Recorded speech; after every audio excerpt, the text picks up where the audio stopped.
Ini guys, bapak angkatku yang sudah mengangkatku sebagai anak yang nomor 1. Ini liang tempat beristirahatnya sekarang sebentar sore nanti.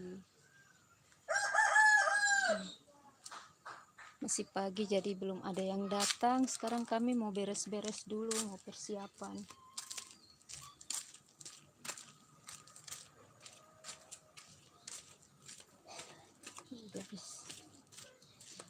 Ini rumah dukanya. Itu semuanya. Jadi begini sudah suasana rumah duka. Tante.